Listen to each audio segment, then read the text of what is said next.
In front of me is ACER Iconia A10, and today I would like to show you how you can change apps permissions.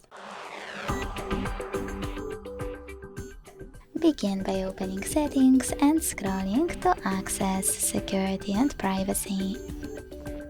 Then scroll down again to hit Privacy and choose Permission Manager. Now you need to tap on one of your device's features you wish to manage. Select one of your apps and click on the best option for you. Allow only while using the app, ask every time, or don't allow. I will go with the first one, so when I tap and go back, I can start my app, just gain access to this device's camera if I'm using it. Thanks so much for watching. If you enjoyed this video, leave a like, comment and subscribe. Bye!